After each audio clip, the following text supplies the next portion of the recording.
ഇതിന്റെ ഇപ്പം ഇലക്ഷനുകളൊക്കെ വരാൻ പോവാണ്. കേരളത്തിന്റെ ജനം അവരുടെ മക്കൾ നാളെ പുറം നാടുകളിൽ പോവുകയും ഇതൊരു വൃദ്ധസദനം മാത്രമായി മാറുന്ന ഒരു സാഹചര്യത്തിലോട്ടാണ് ഇത് പോകുന്നത്. അതിൽ നിന്ന് രക്ഷ നേടണമെന്നുണ്ടെങ്കിൽ എന്ത് ചെയ്യണം? അതിൽ നിന്ന് ആ ഒരു ഭാവിയിൽ നിന്ന് കേരളം രക്ഷ നേടണമെന്നുണ്ടെങ്കിൽ എന്ത് ചെയ്യണം? അതിൻ്റെ കാരണം എന്തുകൊണ്ടാണ് ഇവർ പുറത്തേക്ക് പോകുന്നത്? ഈ കുട്ടികൾ എന്തുകൊണ്ട് UK പോകണമെന്ന് ആഗ്രഹിക്കുന്നു? അതൊന്ന് അനലൈസ് ചെയ്യണം. അവനെ അങ്ങോട്ട് ആകർഷിക്കുന്ന ഘടകങ്ങൾ എന്തൊക്കെയാണ്? ഒന്ന്, അവിടുത്തെ ജീവിത സാഹചര്യം, അല്ലേ? പ്രതിഫലം, ജീവിതം ആസ്വദിക്കാനുള്ള അവസരങ്ങൾ, സ്വാതന്ത്ര്യം, ഈ മാതാപിതാക്കളുടെ നാട്ടുകാരുടെയും എത്തിനോട്ടോ ഒളിഞ്ഞുനോട്ടോ ഇല്ലാത്ത പരിസരങ്ങൾ, വൃത്തി, സൗന്ദര്യബോധം, എസ്തെറ്റിക് സെൻസ് ഉള്ള ഒരു ഒരു ഒരു നഗരമോ ഗ്രാമമോ ഒക്കെ പോലും ഇതെല്ലാം ഇവിടെ കൊടുക്കണം. അല്ല, ഇത് പെട്ടെന്ന് നടക്കില്ലല്ലോ, ഇത് സമയം എടുക്കുമല്ലോ. അത്ര സമയം പോയിക്കൊണ്ടിരിക്കും. അപ്പം നമുക്കധികം സമയമില്ല. അതിപ്പോ ഒന്നും പറയാനില്ല. അതുവരെ ഇവരങ്ങ് ഒഴുകിക്കൊണ്ടിരിക്കും. ഇതിന് മാർഗം എന്താണെന്ന് എന്നോട് ചോദിച്ചേ. അതിന് മാർഗം ഇതേ ഉള്ളൂ. ഇന്നത്തെ കാലത്ത് UK എന്താണെന്ന് നിങ്ങൾക്ക് കാണിക്കാതെ ഒളിച്ചു വെക്കാൻ പറ്റില്ല. സോഷ്യൽ മീഡിയയിലൂടെയോ ഏതെങ്കിലും ഒരു സന്തോഷ ജോർജ് കുളങ്ങര ഇത് കാണിച്ചുകൊണ്ടിരിക്കും. മനുഷ്യർക്ക് അടുത്ത തലമുറയ്ക്ക് മനസ്സിലാവും ഇതാണ് ലോകത്ത് ബാക്കിയുള്ളവർ ജീവിക്കുന്ന നിലവാരം, എനിക്ക് എന്തുകൊണ്ട് ജീവിച്ചുകൂടാ നിലവാരത്തിൽ. ഇവിടെയുള്ള പറമ്പ് വിറ്റാൽ എനിക്ക് അവിടെ പോയി ജീവിക്കാം. അങ്ങോട്ട് ഒഴുകും, സ്വാഭാവികം. അതിനെ പിടിച്ചു നിർത്താൻ ഏക മാർഗം അതിന് തുല്യമായ, അതിനെ കോമ്പീറ്റ് ചെയ്യുന്ന, അതിനേക്കാൾ ഒരു 20% താന്നാലും വേണ്ടില്ല ആ ഫെസിലിറ്റികൾ ഇവിടെ കൊടുത്താൽ അവനിവിടെ നിൽക്കും. അതല്ലാതെ ഒരു നിയമം ഉണ്ടാക്കിയിട്ടോ ഒരു തത്വശാസ്ത്രം പറഞ്ഞിട്ടോ ഒരു കാര്യമില്ല. കേരളിസം എന്നൊരു പുസ്തകം ഞാനത് മുഴുവൻ വായിച്ചു. അതിൽ കുറേ നിർദ്ദേശങ്ങളെല്ലാം കണ്ടിരുന്നു. അതിൽ ഇപ്പോൾ പ്ലാനിംഗ് ബോർഡിലൊക്കെ വന്നിട്ടുണ്ട്. അതിലേതെങ്കിലും ഒരു നിർദ്ദേശം, കുറേ നിർദ്ദേശങ്ങളുണ്ട്, ബൃഹത്തായ നിർദ്ദേശങ്ങളും 1000 കോടി ഇൻവെസ്റ്റ്മെൻ്റ് ഒക്കെയുള്ള നിർദ്ദേശങ്ങളൊക്കെ കണ്ടു.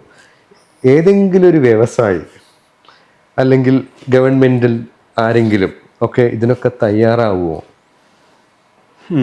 ഞാൻ ആ പുസ്തകത്തിൽ മാത്രമല്ല, പ്ലാനിംഗ് ബോർഡിലും അതുപോലെ മിനിങ്ങാന്ന് മറ്റോ ഞാൻ ഇതുപോലെ തന്നെ തദ്ദേശ സ്വയംഭരണ വകുപ്പിൻ്റെ ഒരു സെമിനാറിലും ഒക്കെ ഞാൻ എൻ്റെ ആശയങ്ങൾ നിരന്തരം പറഞ്ഞുകൊണ്ടിരിക്കുന്നുണ്ട്. അത് കേൾക്കുന്ന സമയത്ത് ആവേശപൂർവ്വം ചില രാഷ്ട്രീയക്കാരും സംരംഭകരും ഒക്കെ മുന്നോട്ട് വരികയും അതിനുവേണ്ടി ശ്രമിക്കാനും തുടങ്ങുകയൊക്കെ ചെയ്യുന്നുണ്ട്. നമ്മുടെ ഗവൺമെൻറ് പ്ലാനിംഗ് ബോർഡിൽ ഞാനുണ്ടായിരുന്ന സമയത്ത് മുന്നോട്ട് വെച്ച ചില ആശയങ്ങളെ, കുറേ സാധനങ്ങളൊക്കെ നടപ്പാക്കാനുള്ള പ്രവർത്തനങ്ങൾ ആരംഭിച്ചും കഴിഞ്ഞിട്ടുണ്ട്. പക്ഷേ നമ്മൾ സ്വപ്നം കാണുന്ന അതേ വേവ് ലെങ്തിൽ സ്വപ്നം കാണുന്ന ആളുകളുടെ അഭാവം ഒരു പ്രശ്നം തന്നെയാണ്. പ്രയോറിറ്റി മാറുന്നു. ഞാൻ പറഞ്ഞല്ലോ, ഇപ്പം രാഷ്ട്രീയത്തിലും ഭരണ കേന്ദ്രങ്ങളിലും ഒക്കെ ഇത് ഞാനീ പറഞ്ഞത് അതേപടി ഉൾക്കൊള്ളുകയും മനസ്സിലാകുകയും ചെയ്യണമെങ്കിൽ എൻ്റെ അതേ അനുഭവങ്ങളിലൂടെ കടന്നുപോയ ഒരാൾക്കായിരിക്കും പലപ്പോഴും പറ്റുക. മനസ്സിലായില്ലേ? ഇന്ന് കുറച്ച് മുമ്പ് എന്നെ ഒരു കേരളത്തിലെ ഒരു മലയോര മേഖലയിലെ ഒരു പഞ്ചായത്തിൽ നിന്ന്, ടൂറിസം വളരെ സാധ്യതയുള്ള ഒരു പഞ്ചായത്തിൽ നിന്ന് ജില്ലാ പഞ്ചായത്തിൻ്റെ പ്രസിഡന്റും ഒക്കെ കൂടെ കാണാൻ വന്നിരുന്നു കുറച്ച് മുമ്പ്. അവർ വന്നത് ആ നാട് എങ്ങനെ ടൂറിസത്തിൽ നമുക്ക് വളർത്താമെന്നുള്ള ചിന്തയ്ക്കാണ് വന്നത്. അപ്പോൾ അവർക്ക് ഞാൻ പറഞ്ഞു കൊടുത്തത് 25 കൊല്ലത്തെ മുന്നിൽ കണ്ടുകൊണ്ടുള്ള ഒരു പദ്ധതി ഇപ്പോഴേ ഇടുന്നതിനെ എങ്ങനെ മുമ്പോട്ട് പോകണം എന്നുള്ളതാണ്. അത് അവർക്ക് മനസ്സിലായോ അതനുസരിച്ച് മുന്നോട്ട് പോകുമോ എന്നുള്ള കാര്യത്തിൽ എനിക്ക് ഉറപ്പില്ല. കാരണം അവർ ചിന്തിക്കുന്ന ടൂറിസം എന്ന് പറഞ്ഞാൽ എന്താണ്? അവിടെ ചെറിയ ചെറിയ ചില സംവിധാനങ്ങൾ ഒരുക്കുക, കേരളത്തിൻ്റെ പല ഭാഗത്തു നിന്ന് കുറേ ആളുകൾ കാണാൻ വരിക, അവരെല്ലാം അവിടെ ഒന്ന് സെൽഫി എടുക്കുക, പോവുക. ഞാൻ പറഞ്ഞതല്ല. സസ്റ്റൈനബിൾ ആകണമെങ്കിൽ, ആ നാടിന് പുരോഗതി ഉണ്ടാവണമെങ്കിൽ ടൂറിസത്തിലൂടെ ആ നാട്ടിലേക്ക് പണം എത്തണം. അവിടെ സംരംഭങ്ങൾ ഉണ്ടാവണം, ടൂറിസവുമായിട്ട് ബന്ധപ്പെട്ട സംരംഭങ്ങൾ ഉണ്ടാവണം. അവിടെ ഒരു സംരംഭം ഉണ്ടാകുന്ന, ഇപ്പോൾ ഉദാഹരണം പറഞ്ഞാൽ, ഒരു രാത്രിക്ക് 750 രൂപ മുറിവാടകയുള്ള 20 മുറികളുമായിട്ട് അവിടെ ഒരു റിസോർട്ട് ആരംഭിച്ചെന്നിരിക്കട്ടെ. മറ്റൊരു കമ്പനി അവിടെ വന്ന് അത്രയും തന്നെ സ്ഥലം എടുത്തിട്ട് ഒരു മുറിക്ക് ഒരു രാത്രിക്ക് 25,000 രൂപ വാടകയുള്ള 20-30 മുറികളുമായിട്ടും ഒരെണ്ണം തുടങ്ങിയിരിക്കട്ടെ. നമ്മൾ സാധാരണക്കാരൻ്റെ ആംഗിളിൽ ചിന്തിച്ചാൽ ഇതിലേതായിരിക്കും നല്ലത്? സാധാരണക്കാരൻ്റെ ആംഗിളിൽ വില കുറഞ്ഞ ഹോട്ടൽ മുറിയല്ലേ നാട്ടിലെ ടൂറിസം നല്ല പൊതുവെ ഈ ജനകീയമായിട്ട് ചിന്തിക്കുക. ജനകീയമായിട്ട് ചിന്തിക്കുന്നവൻ അത് ബിസിനസ് അറിയാത്തതുകൊണ്ട്. ഇതാണ് നമ്മുടെ രാഷ്ട്രീയ നേതാക്കന്മാരുടെ, പ്രാദേശിക പഞ്ചായത്തുകളിലെ മുനിസിപ്പാലിറ്റികളുടെ ഒക്കെ ചിന്ത. സാധാരണക്കാരുടെ ടൂറിസം കൊടുക്കുന്നതാണ് അവരുടെ മനസ്സിലുള്ള ചിന്ത. അങ്ങനെ സാധാരണക്കാർക്കുള്ള 750 രൂപയുടെ 20 മുറിയായിട്ട് തുടങ്ങുന്ന ഒരുത്തൻ അവിടെ ഒരു റിസോർട്ട് തുടങ്ങിയാൽ അവിടെ നിങ്ങളുടെ മക്കൾക്ക് അവിടെ ഒരു ജോലി കിട്ടുമ്പോൾ ശമ്പളം എത്രയായിരിക്കും കിട്ടുക? എന്നാൽ 25,000 രൂപ മുറിവാടകയുള്ള ഒരു 5 സ്റ്റാർ ഹോട്ടൽ വരുമ്പോൾ നിങ്ങളുടെ മക്കൾ 5 സ്റ്റാർ ഹോട്ടലിലെ എംപ്ലോയി ആയിരിക്കും. അവിടുത്തെ സാലറി അതിനാനുപാതികമായിരിക്കും. അവിടെയാണ് നിങ്ങളുടെ ജീവിത നിലവാരം, നിങ്ങളുടെ മക്കളുടെ ജീവിത നിലവാരം ഉയരുകയും, എന്നാൽ ലണ്ടന് പോകണ്ട, ഇവിടെ താജ് ഗ്രൂപ്പിന്റെ ഇന്ന ഹോട്ടൽ ഇവിടെ വരാൻ പോകുന്നു, അതിൽ എനിക്കൊരു ജോലി കിട്ടി, അവിടെ നിൽക്കാൻ തീരുമാനിക്കുന്നത്. ഈ ഒരു വീക്ഷണം ലോക്കൽ രാഷ്ട്രീയക്കാർ മുതലുള്ള സാമാന്യ ജനത്തിൽ വരെ ഉണ്ടാകണം. ഇപ്പോഴും ടൂറിസത്തിൽ ചിന്തിക്കുന്നത് എന്താ? നാട്ടുകാർക്ക് ഫ്രീ ആയിട്ട് വന്ന് കഴിച്ചിട്ട് പോകാൻ പറ്റുന്ന, ഏറ്റവും ചിലവ് ചുരുങ്ങിയ സാധനങ്ങളെല്ലാം കൊടുക്കുന്ന, വെറുതെ വന്ന് കണ്ടിട്ട് പോകാൻ പറ്റുന്ന കുറേ സ്ഥലങ്ങൾ ഒരുക്കി വെച്ചാൽ അത് ടൂറിസം ആയിരുന്ന അല്ല. ടൂറിസം എന്ന് പറയുന്ന ഒരു ഇൻഡസ്ട്രിയാണ്, അതൊരു സാമ്പത്തിക ഇടപാടാണ്. അവിടെ പണം വന്നാൽ മാത്രമേ നമ്മുടെ മക്കൾ മുമ്പേ പറഞ്ഞ ചോദ്യത്തിന് ഉത്തരവുള്ളൂ. നമ്മുടെ മക്കൾ വിദേശത്ത് പോകാതിരിക്കണമെങ്കിൽ അവൻ ഈ 750 രൂപയുടെ മുറിവാടകയുള്ള ലോഡ്ജിന്റെ നിലവാരത്തിലോട്ട് പണിക്ക് നിൽക്കില്ല. അവനത് നാണക്കേടാ. അവന് അതിൽ നിന്ന് പരമാവധി കിട്ടാവുന്ന ഒരു 15,000 രൂപ ശമ്പളം, അത് എല്ലാ ദിവസവും ഇല്ല ആയെങ്കിൽ മാത്രം, മറ്റേതല്ല. അപ്പോൾ ആ നിലവാരത്തിലുള്ള അടിസ്ഥാന സൗകര്യങ്ങളും ഇൻഫ്രാസ്ട്രക്ചറും വന്നാൽ മാത്രമേ നിങ്ങൾക്ക് ആ നിലവാരത്തിലുള്ള ടൂറിസ്റ്റുകൾ അവിടേക്ക് കിട്ടുള്ളൂ. ആ നിലവാരത്തിലുള്ള ടൂറിസ്റ്റുകൾ വരുമ്പോഴാണ് അവിടെ ആ നിലവാരത്തിൽ പണം അവിടെ സ്പെൻഡ് ചെയ്യപ്പെടുന്നത്, നാട്ടുകാരുടെ കയ്യിലേക്ക് പണം ചെല്ലുന്നത്. ഇതിലേത് വേണം തീരുമാനിക്കാനുള്ള ദീർഘവീക്ഷണം നമ്മുടെ പല പ്രാദേശിക സെൽഫ് ഗവൺമെൻറ്റുകൾക്കും അവിടെ ഭരിക്കുന്നവർക്കും പഞ്ചായത്ത് മെമ്പർമാർക്കും പഞ്ചായത്ത് പ്രസിഡന്റുമാർക്കും ഇല്ല. അവിടെ വോട്ട് കിട്ടാൻ വേണ്ടി നാട്ടുകാർ എത്ര പേര് ഒന്നിച്ചു കൂടുന്നു, അവർ പുറത്തുനിന്ന് പൊതിഞ്ഞു കൊണ്ടുവരുന്ന പൈസ ഭക്ഷണമായിട്ട് വരുന്നു, ഒരു 2 കുപ്പി കള്ളുമായിട്ട് വരുന്നു, അവിടെ ഇരുന്ന് കഴിക്കുന്നു, ആ കുപ്പി അവിടെ പൊട്ടിച്ചിട്ടിട്ട് പോകുന്നു, ആ പൊതിഞ്ഞുകൊണ്ട് വന്ന കടലാസോടെ ഇട്ടിട്ട് പോകുന്നു. അതല്ല ഞാൻ പറയുന്ന ടൂറിസം. ലോകത്തിലെ ഏത് ഡെസ്റ്റിനേഷനിലേക്ക് നിങ്ങൾ ചെന്നാൽ, നിങ്ങൾ പീസാ ഗോപുരത്തിന്റെ ചുവട്ടിൽ ചെന്നാൽ ഇറ്റലിക്കാരല്ല അതിലൂടെ നിരം നടക്കുന്ന മുഴുവൻ. ചൈനയുടെ പല സ്ഥലങ്ങളിലേക്ക് ചെന്നാൽ ചൈനയുടെ മറ്റു ഭാഗത്തു നിന്ന് ടൂറിസ്റ്റുകൾ വരുന്നുണ്ടാവാം. നിങ്ങൾ തായ്ലൻഡിലേക്ക് ചെന്നാൽ, മലേഷ്യയിലേക്ക് ചെന്നാൽ, ജെന്റിങ് ഹൈലാൻഡിലേക്ക് ചെന്നാൽ, അല്ലെങ്കിൽ വിയറ്റ്നാമിലെ ബനാഹിൽസിലേക്ക് ചെന്നാൽ വിയറ്റ്നാംകാരല്ല അതിലൂടെ നിറഞ്ഞൊഴുകുന്നത്, അന്യനാട്ടുകാരാ. ഈ അന്യനാട്ടുകാരന്റെ പണം നമ്മുടെ കുടുംബത്തിലേക്ക് വന്നെങ്കിലല്ലേ നമ്മുടെ വീട് അഭിവൃദ്ധിപ്പെടുള്ളൂ. അച്ഛൻ പൈസ എടുത്ത് മകന് കൊടുക്കുകയും മകൻ പൈസ എടുത്ത് അച്ഛൻ്റെ കയ്യിലേക്ക് കൊടുത്തു കഴിഞ്ഞാൽ കുടുംബത്തിന് വളർച്ച ഉണ്ടാവുമോ? ശരിയാണ്. ഈ കേരളത്തിൽ കോവിഡിന് ശേഷം എന്തായാലും റവന്യൂവിലും ഫോറിൻ ടൂറിസ്റ്റുകൾ വരുന്നതിലും വളരെ കുറവുണ്ടായല്ലോ. 2019 ഇതിലോട്ട് ഇതുവരെ ഫോറിൻ എത്തിയിട്ടില്ല. അതെന്താണ് അങ്ങനെ? ഈ ടൂറിസത്തിലെ ഒരു പ്രധാന പ്രശ്നം എന്ന് വെച്ച് കഴിഞ്ഞാൽ ഇതൊരു കണ്ടിന്യൂയിങ് പ്രോസസ്സാണ്. ഇപ്പോൾ ടൂർ കമ്പനി എങ്ങനെയാണ് കേരളത്തിലേക്ക് ടൂറിസ്റ്റുകൾ വരുന്നത്? ഈ ടൂറിസ്റ്റുകൾ വെറുതെ സ്വയം ഇൻ്റർനെറ്റിൽ കയറി കേരളത്തിലേക്ക് പോയേക്കാമെന്ന് വിചാരിച്ച് വിമാന ടിക്കറ്റ് എടുത്ത് വരുന്നത് വളരെ ചെറിയ ശതമാനമേ ഉള്ളൂ. കൂടുതൽ പേരെയും ഏതെങ്കിലും കമ്പനികളാണ് കൊണ്ടുവരുന്നത്. മനസ്സിലായി? ഇപ്പോൾ കേരളത്തിലേക്ക് ടൂറിസ്റ്റുകളെ കൊണ്ടുവരുന്നത് പല ട്രേഡ് ഫെയറുകളുണ്ട്, അതായത് ടൂറിസം ഫെയറുകൾ. ലണ്ടനിലുണ്ട്, ജർമ്മനിയിൽ പലയിടത്തുണ്ട്, ദുബായിൽ നടക്കുന്നുണ്ട്, കേരളത്തിൽ പോലും ഉണ്ട്. ഇവിടേക്ക് ടൂർ ഓപ്പറേറ്റേഴ്സിനെ ടൂർ ഓപ്പറേറ്റേഴ്സ് അവിടെ വന്നിട്ട് അവിടെ ആ പ്രോഡക്റ്റിനെ കേരളത്തിലെ റിസോർട്ടുകൾ, പ്രോപ്പർട്ടികൾ ഒക്കെ അവരാണ് ശരിക്കും സെല്ല് ചെയ്യുന്നത്. അപ്പോൾ അത് അടുത്ത വർഷത്തേക്ക്, അടുത്ത സീസണിലേക്കൊക്കെ ഇങ്ങനെ സെല്ല് ചെയ്ത് അവിടുത്തെ ടൂർ ഓപ്പറേറ്റേഴ്സാണ് ഇവിടേക്ക് ആളെ കൊണ്ടുവരുന്നത്. അപ്പോൾ അതിൽ പ്രധാനപ്പെട്ട റോൾ വഹിക്കുന്ന ഒരു വിഭാഗമാണ് ഈ ഹോട്ടലുകളും റിസോർട്ടുകളും.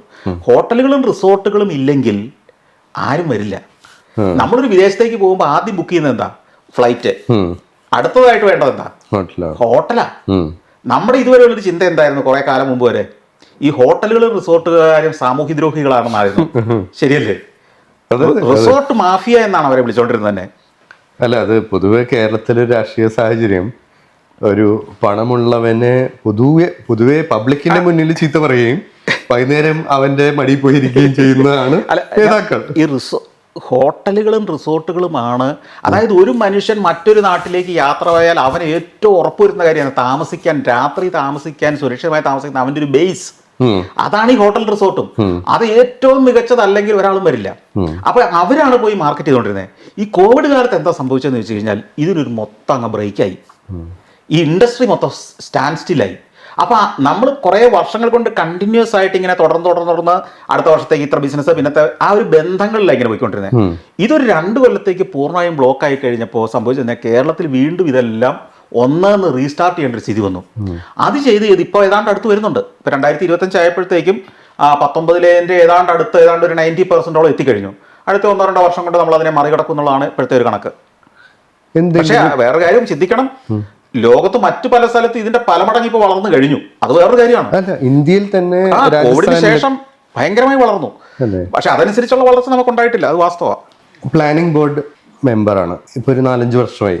എന്താണ് ഒരു സ്ട്രാറ്റജിക് ഷിഫ്റ്റ്? എന്തെങ്കിലും ചെയ്യാനായിട്ട് നമുക്ക് സാധിക്കുമോ ടൂറിസം മേഖലയിൽ? കാരണം ഇവിടെ എംപ്ലോയ്മെൻറ്റ് കിട്ടാൻ സാധ്യതയുണ്ട്. മറ്റ് ഇൻഡസ്ട്രിയൊക്കെ വരാൻ ഒരിത്തിരി സമയമെടുക്കും.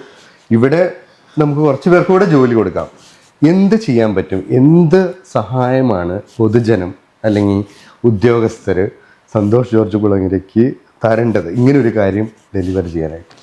കേരളത്തിലെ ടൂറിസം വളരാനുള്ള അടിസ്ഥാനപരമായ പല കാര്യങ്ങളിലും നമ്മൾ പുനർചിന്തനം നടത്തേണ്ട സമയം കഴിഞ്ഞു. അത് കഴിഞ്ഞ 4 വർഷമായിട്ട് ഞാൻ എൻ്റെ പ്ലാറ്റ്ഫോമുകളെല്ലാം കൃത്യമായിട്ട് പറയുന്ന ഒരാളാണ്. ഒന്നാമത്തെ കാര്യം എന്ന് പറയുന്നത്, എങ്ങനെയായിരിക്കണം നമ്മുടെ ടൂറിസം ഡെസ്റ്റിനേഷനുകൾ എന്നുള്ളതിനൊരു മാസ്റ്റർ പ്ലാൻ ഉണ്ടാക്കലാണ് ഏറ്റവും പ്രധാനമെന്നാണ് ഞാൻ ഉറച്ചു വിശ്വസിക്കുന്നത്. ഒരു ഉദാഹരണം പറഞ്ഞാൽ, കേരളത്തിലെ ഏറ്റവും വലിയ ടൂറിസം ഡെസ്റ്റിനേഷനിലൊന്നാണ് മൂന്നാർ.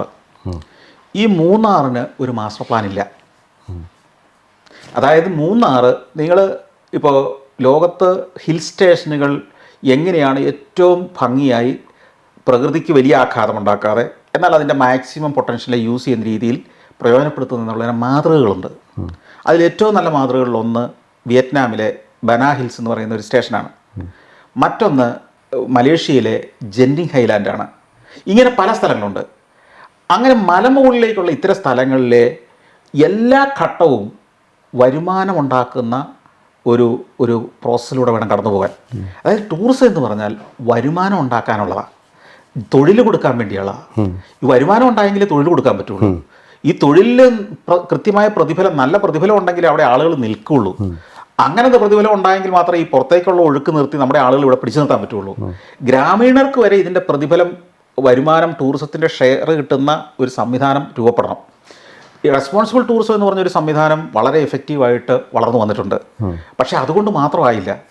അത് വളരെ ഗ്രാസ് റൂട്ട് ലെവലിൽ ഓരോ ഗ്രാമത്തിലും അവിടുത്തെ സംസ്കാരം, അവിടുത്തെ ജീവിത രീതികൾ, അവിടുത്തെ ഭക്ഷണം, അവിടുത്തെ കലാരൂപങ്ങൾ, അവരുടെ ഹാൻഡിക്രാഫ്റ്റ്സ്, ഇതിനെയെല്ലാം ടൂറിസ്റ്റുകൾക്ക് മുമ്പിൽ അവതരിപ്പിച്ച് അവിടുത്തെ ഒരു ജീവിത രീതിയെ ഒരു ടൂറിസം പ്രോഡക്റ്റ് ആക്കുന്ന കൺസെപ്റ്റാണ്. ഇതോടൊപ്പം തന്നെ ഞാൻ പറഞ്ഞല്ലോ, എൻ്റർടൈൻമെൻറ്റിൻ്റെ സാധ്യതകൾ. ഇപ്പം നമ്മൾ ഒരു വിദേശ രാജ്യത്ത് ചെന്നാൽ എന്തൊക്കെ പ്രതീക്ഷിക്കും എന്നതുപോലെ മറ്റു നാടുകളിൽ നിന്ന് വരുന്ന ടൂറിസ്റ്റുകൾ ഇവിടെ വരുമ്പോൾ എന്തൊക്കെ നമുക്ക് അവർക്ക് കൊടുക്കാം. കൊടുക്കുന്നത് എന്തിനാ? അതിൽ നമുക്ക് വരുമാനം ഉണ്ടാവണം, പണം ഉണ്ടാവണം. അതിനെന്തൊക്കെ ഫെസിലിറ്റികൾ നമുക്കിവിടെ ഉണ്ടാക്കേണ്ടതുണ്ട്. ഇതിന് ഉള്ള ഒരു കൃത്യമായ അടിസ്ഥാന ഒരു മാസ്റ്റർ പ്ലാൻ ഉണ്ടാക്കണം. ഉദാഹരണത്തിന് മൂന്നാറിലേക്ക് പോകുമ്പോൾ നമ്മൾ എങ്ങനെയാണ് പോകേണ്ടത്? ഇവിടുന്ന് വരുന്ന എല്ലാ കാറുകളും വാഹനങ്ങളും മൂന്നാറിലേക്ക് അങ്ങ് പോവുകയാണോ ചെയ്യേണ്ടത്? അതോ കുറച്ച് ഭാഗത്ത് ചെന്ന് കഴിയുമ്പോൾ നമ്മളവിടെ പാർക്കിങ്, വലിയ വിശാലമായ പാർക്കിംഗ് ഏരിയ കൊടുത്ത് അവിടെ കൊണ്ട് വാഹനങ്ങൾ നിർത്തിച്ചിട്ട് ഈ പെട്രോളിയം കത്തിച്ച് അല്ലെങ്കിൽ പെട്രോൾ കത്തിച്ച് ഓടുന്ന വാഹനങ്ങളെ ഹിൽ സ്റ്റേഷനിലേക്ക് വിടാതെ അവിടെ ഒന്ന് തുറന്ന് അങ്ങോട്ടുള്ള കേബിൾ കാറിൽ വിടുകയാണോ വേണ്ടത്? അപ്പോൾ 2-3 ഗുണം ഉണ്ടാകുന്നു. 1, അവിടുത്തെ കൺജഷൻ ഒഴിവാകുന്നു. 3, പൊല്യൂഷൻ ഒഴിവാകുന്നു. 4, വരുമാനം അഡീഷണൽ ആയിട്ടുണ്ടാകുന്നു. ഈ കേബിൾ കാറിന് ഫീസ് കൊടുക്കണം. ഈ ഫീസ് ആ നാട്ടിലേക്കാണ് ചെല്ലുന്നത്, അവിടെ ഇൻവെസ്റ്റ് ചെയ്ത ആളുകളിലേക്ക് ചെല്ലുന്നത്. എത്രയോ ആളുകൾക്ക് തൊഴിലായിട്ടാണ് അത് മാറുന്നത്. ടാക്സ്, ലോക്കൽ സെൽഫ് ഗവൺമെൻറ് മുതൽ സർക്കാർ വരെയുള്ളവർക്ക് GST മുതൽ എത്രയോ ടാക്സാണ് അവിടെ വരുന്നത്. എൻ്റർടൈൻമെൻറ്റിൻ്റെ, ടൂറിസത്തിൻ്റെ എല്ലാം 18% ഏറ്റവും ചുരുങ്ങിയ ടാക്സ് വരുന്ന കാര്യങ്ങളാണ് ഇതൊക്കെ. അപ്പോൾ അത് പൊല്യൂഷൻ മുതൽ കൺജഷൻ മുതൽ ഇതിനൊക്കെ പുറമെ യാത്ര ചെയ്യുന്ന ആൾക്കുള്ള എക്സ്പീരിയൻസ് ഡിഫറൻ്റ് അല്ലേ? ഞാനൊരു ബിസിനസിന്റെ ആംഗിൾ ചിന്തിക്കുമ്പോൾ വെറുതെ ഈ ട്രാഫിക് ജാമിൽ കിടന്ന് കൺജസ്റ്റഡ് ആയിട്ട് അവിടം വരെ സ്വന്തം വണ്ടി ഓടിച്ച് വേർത്ത് കുളിച്ച് ചെല്ലുന്ന ഒരാൾക്ക് പകരം വിശാലമായ സൗകര്യപ്രദമായ പാർക്കിംഗ് വണ്ടി വിട്ട് അവിടുത്തെ റെസ്റ്റോറൻറ്റുകളിൽ നിന്ന് ഭക്ഷണം കഴിച്ച് അവിടെ എൻ്റർടൈൻമെൻറ്റ്സ് കഴിഞ്ഞ് കേബിൾ കാറിൻ്റെ ടിക്കറ്റ് എടുത്ത് അതിൽ കയറി ആകാശത്തു നിന്ന് ഈ തേയിലത്തോട്ടങ്ങളെയും ഈ തടാകങ്ങളെയും ഒക്കെ കണ്ടുകൊണ്ടുള്ളൊരു യാത്ര, അതല്ലേ അവനെ ആസ്വദിക്കാനല്ലേ അങ്ങ് വന്നത്. അവർക്കും കസ്റ്റമർക്കും ആ ഫെസിലിറ്റി കൊടുക്കുന്നവനും ലാഭമുള്ള ഒരു പദ്ധതിയല്ലേ അവിടെ വരേണ്ടത്. അങ്ങനെ ഒരു കാര്യത്തിന്റെ ചർച്ച, ഈ പറഞ്ഞ ആശയങ്ങൾ മുന്നോട്ട് വെക്കാഞ്ഞത് കൊണ്ടല്ല, അതില് ചില തടസ്സങ്ങൾ ഇപ്പോഴും നിൽക്കുക. തടസ്സം എന്ന് പറഞ്ഞാൽ ടൂറിസം ഡിപ്പാർട്ട്മെന്റിനെ ഉത്സാഹിക്കുമ്പം ഫോറസ്റ്റ് ഡിപ്പാർട്ട്മെന്റ് കയറി ഇറങ്ങോടുന്നു. ഫോറസ്റ്റ് ഡിപ്പാർട്ട്മെന്റ് സമ്മതിക്കുമ്പം അവിടുത്തെ എസ്റ്റേറ്റുകാർക്ക് പ്രശ്നം ഉണ്ടാക്കുന്നു. ഇതിനൊന്നും പരിഹരിക്കാൻ പറ്റാത്തതല്ല. അതിന് ശക്തമായ ഒരു ഭരണ സംവിധാനത്തിന് ഇതിനെല്ലാം കോർഡിനേറ്റ് ചെയ്ത് പരിഹരിച്ചെടുക്കാൻ പറ്റണ്ടേ? അങ്ങനെയല്ലേ നമ്മുടെ നാഷണൽ ഹൈവേക്ക് ഉണ്ടായത്, അങ്ങനെയല്ലേ ഇവിടെ പൈപ്പ് ലൈൻ ഇട്ടത്. തടസ്സങ്ങള് ഒരു ഫോറസ്റ്റ് ഡിപ്പാർട്ട്മെന്റും ഗവൺമെന്റും കീഴിൽ വരുന്നതല്ലേ. അപ്പം അതിലപ്പുറം ഒന്നും ഞാൻ പറയാൻ പറ്റാത്ത ഒരു സ്ഥിതിയിലാണ്. ഇതില് ഇങ്ങനത്തെ തന്നെ പ്രൊജക്റ്റുകൾ ഇഷ്ടം പോലെ 25 ഹബ്ബുകളാണ് ഞാൻ പ്രപ്പോസ് ചെയ്തിരിക്കുന്നത് കേരളത്തിൽ. അതിൽ ഒരു ഹബ്ബ് മാത്രമാണ് ഈ മൂന്നാർ. ഹബ്ബ് എന്ന് പറഞ്ഞാൽ ആ ഒരു ഹബ്ബ് മൂന്നാറിൻ്റെ ഒരു 30 കിലോമീറ്റർ ചുറ്റളവിലുള്ള ഈ ലോക്കൽ ടൂറിസം ആക്ടിവിറ്റീസും എല്ലാം കൂടെ ചേർന്ന ഒന്നിന്റെ കേന്ദ്ര സ്ഥാനമായിരിക്കും മൂന്നാർ. അവിടം വലിയൊരു എക്കോ സിസ്റ്റമായിട്ട് ഡെവലപ്പ് ചെയ്യും. അതൊരു എക്കണോമിക് കേന്ദ്രമായിട്ട്. അതുപോലെ ഒരു 25 എണ്ണം കേരളത്തിൽ വന്നു കഴിയുമ്പം ആ 25 കേന്ദ്രങ്ങൾ അതിന് ചുറ്റിലുള്ള ഒരു 30 കിലോമീറ്റർ ചുറ്റിലുള്ള ഗ്രാമങ്ങൾ ഉൾപ്പെടെയുള്ള പ്രദേശങ്ങൾ വരുമ്പോൾ കേരളം മുഴുവൻ അതിന്റെ ബെനിഫിഷ്യറി ആയി മാറുകയല്ലേ.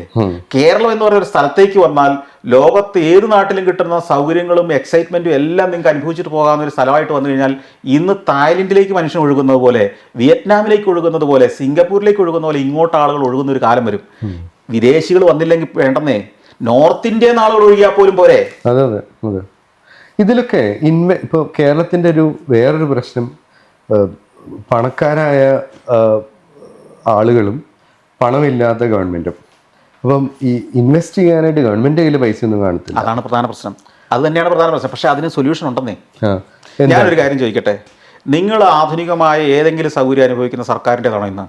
നിങ്ങളൊരു നല്ല സിനിമ കാണണമെന്ന് തീരുമാനിക്കുന്നു, സർക്കാരിൻ്റെ തിയേറ്ററിൽ പോകണമെന്ന് വാശിയുണ്ടോ? പ്രൈവറ്റ് മൾട്ടിപ്ലക്സിൽ പോയിരുന്ന് സുഖമായിട്ടിരുന്ന് കാണുന്നു. നിങ്ങൾ ചികിത്സിക്കണം, നിങ്ങൾക്ക് നല്ല ഏറ്റവും മികച്ച ചികിത്സ വേണമെങ്കിൽ നിങ്ങൾ കാശുണ്ടെങ്കിൽ എവിടെയാ പോകുന്നത്? അല്ല, പ്രൈവറ്റ് പ്ലേയേഴ്സിനെ കൊണ്ടുവരണം എന്ന് തന്നെയാണ് ഞാനും വിചാരിക്കുന്നത്. പക്ഷേ അത് മാത്രമല്ല, അതിൽ എനിക്ക് പലപ്പോഴും തോന്നിയിട്ടുള്ള ഒരു കാര്യം, മലയാളികൾ, പുറത്തുള്ള മലയാളികൾ കണ്ടമാനം പൈസക്കാരുണ്ട്. ഇവരോടൊക്കെ ചോദിച്ചാൽ അവർ പലരും സംരംഭങ്ങൾ തുടങ്ങാൻ ശ്രമിച്ചിട്ടുമുണ്ട്. ആരെങ്കിലുമൊക്കെ പറ്റിച്ചിട്ടുണ്ടാവും. നല്ല ഹ്യൂമൻ റിസോഴ്സ് ഉണ്ട് ആളുകൾ. ഇവർ രണ്ടും കണക്ട് ചെയ്യാനായിട്ട് എന്താ നമുക്ക്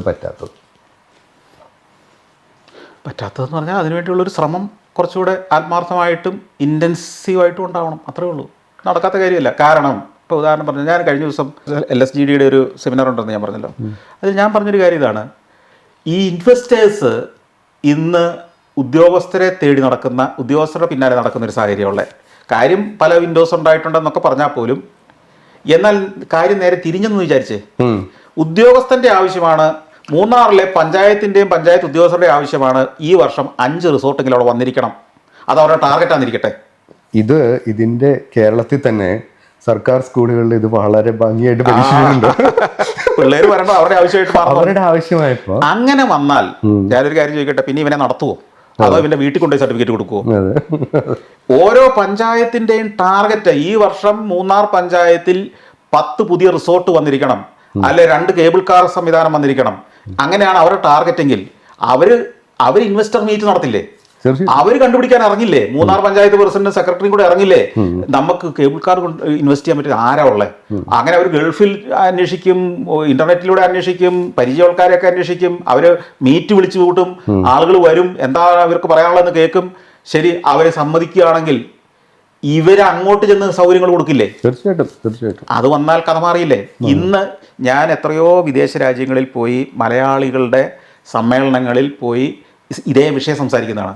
പലയിടത്തും ഞാൻ ഈ നാടിനെ ഡിഫെൻഡ് ചെയ്യേണ്ട ജോലി എൻ്റെതായിട്ട് വരും. അവരൊക്കെ എന്നോട് പറയുന്നത്, കേരളത്തിൽ എന്ത് വിശ്വസിച്ച് ഞങ്ങൾ ഇൻവെസ്റ്റ് ചെയ്യും? ഇതാണ് ചോദിക്കുന്നത്. ഇത് കഥ നേരെ തിരിഞ്ഞു കഴിഞ്ഞാൽ, ഞാൻ പറഞ്ഞല്ലോ, അവരെ പോയി ഗവൺമെന്റ് ക്ഷണിച്ചുകൊണ്ട് വരികയും ഗവൺമെന്റ് സൗകര്യങ്ങളെല്ലാം അങ്ങോട്ട് എത്തിച്ചു കൊടുക്കുകയും ചെയ്യുകയും, ഇതിലെ ഏറ്റവും തടസ്സം നിൽക്കുന്നതാരാ? ഏറ്റവും താഴത്തെ സെൽഫ് ഗവൺമെന്റ്. അതായത് മുഖ്യമന്ത്രി അല്ലല്ലോ പലപ്പോഴും ഈ സംരംഭത്തിന് തടസ്സം നിൽക്കുന്നത്. തീർച്ചയായിട്ടും അല്ല. ആ മുഖ്യമന്ത്രിയുടെ പാർട്ടിയുടെയോ അല്ലെങ്കിൽ പ്രതിപക്ഷത്തിന്റെയോ ഏറ്റവും താഴത്തെ ലെവലിലുള്ള ആളുകളായിരിക്കുമല്ലോ പഞ്ചായത്തിലും ഇതൊക്കെ ഭരിക്കുന്നത്. പഞ്ചായത്ത് വാർഡ് മെമ്പർ നോക്കിയാൽ പോലും വേണമെങ്കിൽ ഇവരെ ഒരു 6 മാസം നടത്തിക്കാം.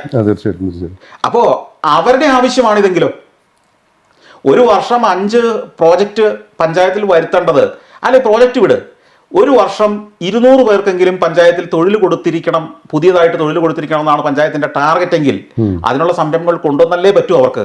അതിന് ഇവരുടെ പുറകെ നടക്കേണ്ടി വരില്ലേ? അതാണ് ലോകം മുഴുവൻ നടക്കുന്നത്. അല്ല, ഇത് എങ്ങനെ നമുക്കിത് കേരളത്തിൽ നടപ്പാക്കാൻ പറ്റും? കാരണം ഞാൻ ചോദിക്കാൻ കാരണം, പലപ്പോഴും എനിക്ക് തോന്നിയിട്ടുണ്ട് കേരളത്തിൽ അഴിമതി കുറവുള്ളത് കൊണ്ടാണ് ഇത് പലതും നടക്കാത്തത്. അതെ, വാസ്തവ. അപ്പം ഞാനിത് കൃത്യമായിട്ട് പറയാം. കാരണം വെച്ച് കഴിഞ്ഞാൽ ഇപ്പൊ തമിഴ്നാട്ടിലൊരു പ്രോജക്റ്റ് വളരെ എളുപ്പമാണെന്ന് എല്ലാവരും പറയും. ഞാൻ അവിടെ പല പ്രോജക്റ്റ് നടത്തിയിട്ടുള്ള ആളാണ്. എനിക്കും അവിടെ ലാൻഡ് ഉണ്ട്.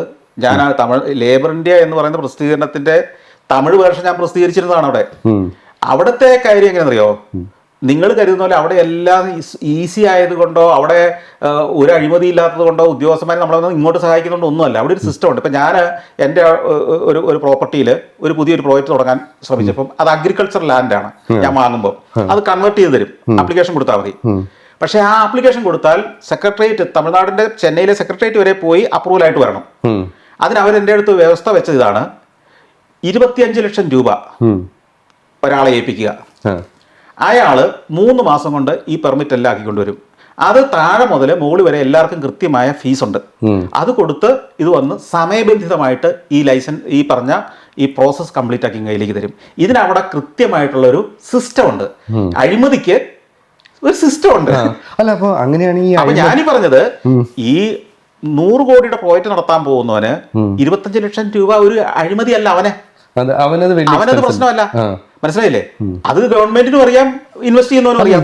കണ്ടുപിടിക്കുന്നവർക്ക് മാത്രം നിയമപരമായിട്ട് കേരളത്തിൽ ഇത് നടപ്പാക്കിയാൽ പോരെ?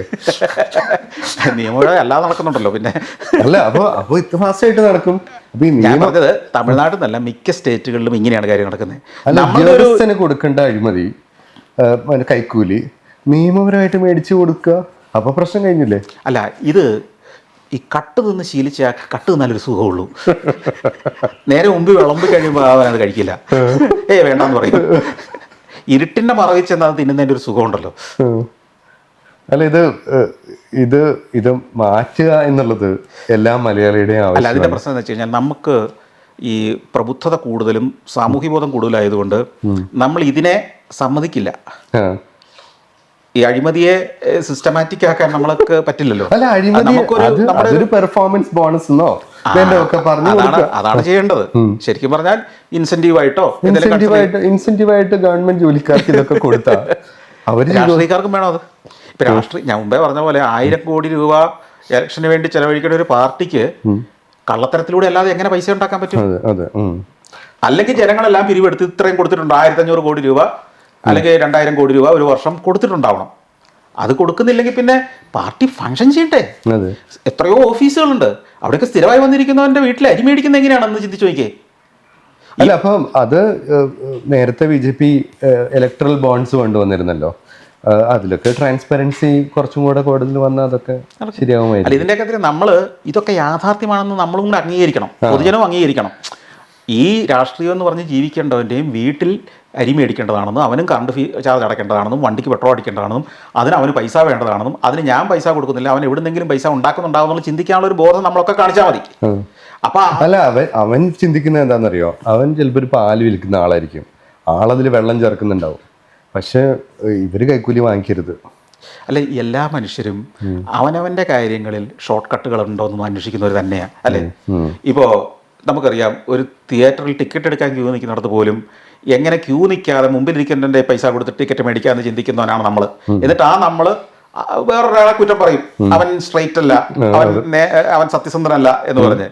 ഈ ക്യൂ എന്ന് പറയുന്നവൻ എല്ലാവരും മുമ്പിൽ ഇരിക്കുന്നവരുടെ പൈസ കൊടുത്തിട്ടാണ് പിന്നെ ഒറ്റ എടുത്ത് നിന്നാൽ മതിയല്ലോ. പൈസ കൊടുക്കാൻ.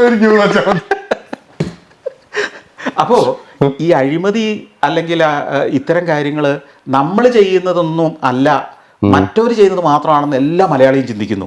അല്ല, എല്ലാ മനുഷ്യരും, മലയാളി മാത്രമല്ല, എല്ലാ നാട്ടിലുള്ളവരും അങ്ങനെ ചിന്തിക്കുന്നു. നമ്മൾ ഏത് ഷോർട്ട് കട്ട് കണ്ടാലും അതിനെല്ലാം മറികടക്കുകയും ചെയ്യും, അല്ലേ? നമ്മളൊക്കെ അങ്ങനെ തന്നെയാണ്. അതായത് നമ്മുടെ പ്രോഗ്രാമിൽ തന്നെ ഒരു ഗസ്റ്റ് ഒരിക്കൽ വന്ന് പറഞ്ഞിരുന്നു, ഒരു ഈ ഹിപ്പോക്രസി ഉണ്ടല്ലോ, ഇതൊരു പരിഷ്കൃത സമൂഹത്തിന്റെ ലക്ഷണമാണ്. അപ്പോൾ അത് ഹിപ്പോക്രസിയിൽ മലയാളി വളരെ മുന്നിലാണോ? അത് പരിഷ്കൃതം മാത്രമല്ലല്ലോ, ഏത് കാലഘട്ടത്തിലില്ലേ ഹിപ്പോക്രസി? കൂടുന്തോറും അത് അതിന് പരിഷ്കാരം കൂടി നടത്താം. അതെ അതെ, ഹിപ്പോക്രസി അഭിനയം, ഹിപ്പോക്രസിയുടെ മറ്റൊരു വേർഷനാണ് ഈ അഭിനയം എന്ന് പറയുന്നത്. അപ്പം അഭിനയം അറിയാത്ത ഒരാളും ഇല്ല ലോകത്ത്.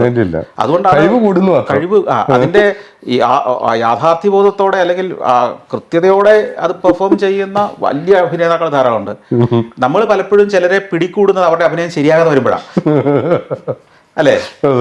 അവൻ കള്ളനാണ് നമ്മൾ തീരുമാനിക്കുന്നത്, അയാളുടെ അഭിനയം ശരിയല്ല. അപ്പൊ ഇതുവരെ നമ്മൾ മൂല്യബോധത്തെ പറ്റിയും കേരളത്തിന്റെ രാഷ്ട്രീയ സാഹചര്യത്തെ പറ്റിയും വികസനത്തിനുള്ള പ്രതിസന്ധികളെ പറ്റിയും നമ്മൾ സംസാരിച്ചു.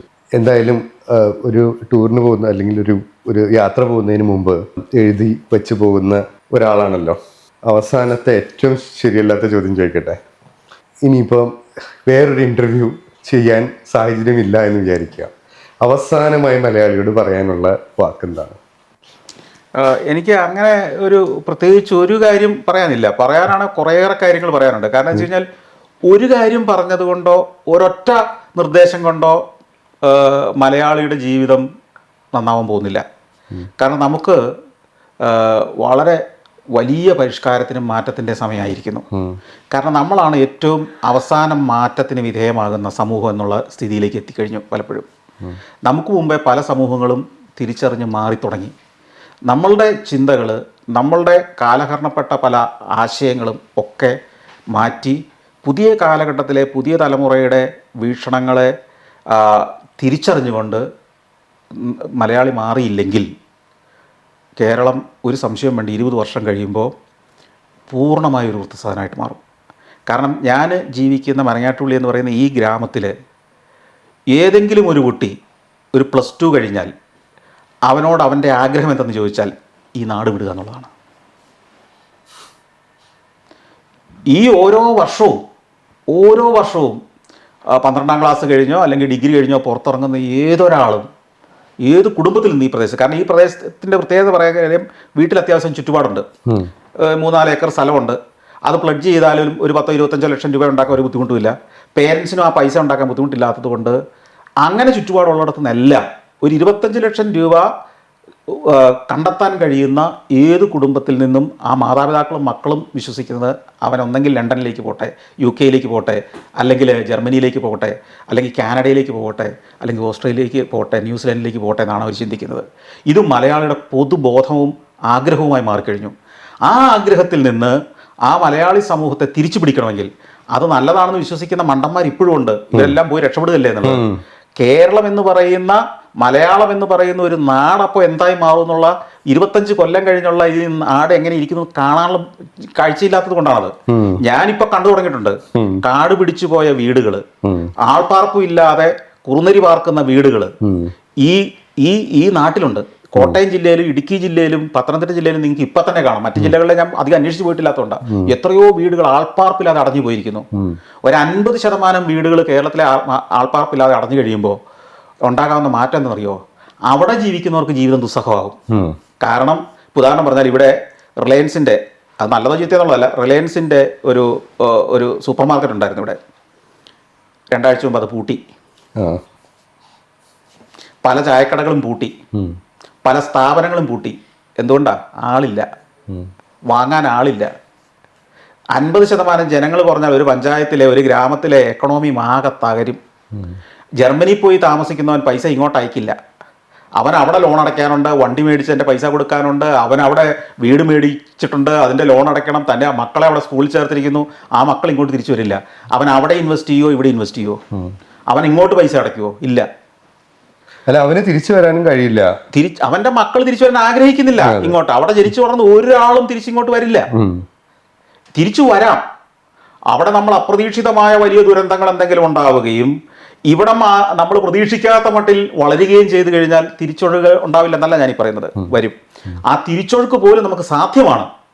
നല്ല വിഷനുള്ള, ദാർശനികനായ, കഴിവുള്ള ഒരു ഭരണാധികാരിയും ഭരണ സംവിധാനവും കേരളത്തിൽ ഉണ്ടാവുകയും അവർ ശരിയായ തീരുമാനങ്ങൾ, യുക്തമായ തീരുമാനങ്ങൾ ശക്തമായിട്ടെടുക്കുമ്പോൾ അതിനെ പിന്തുണയ്ക്കുന്ന വംശീയ, വർഗീയ, ഇടുങ്ങിയ ചിന്തകൾക്കപ്പുറം അതിനെ സപ്പോർട്ട് ചെയ്യാൻ കഴിയുന്ന വിശാല മനസ്സ് ഉള്ള ഒരു ജനസമൂഹം ഉണ്ടാവുകയും അവരെ തിരഞ്ഞെടുത്തുകൊണ്ട് ഒരു ജനം ഉണ്ടാവുകയും ചെയ്താൽ ഇതൊക്കെ തിരിച്ചാക്കാൻ പറ്റും.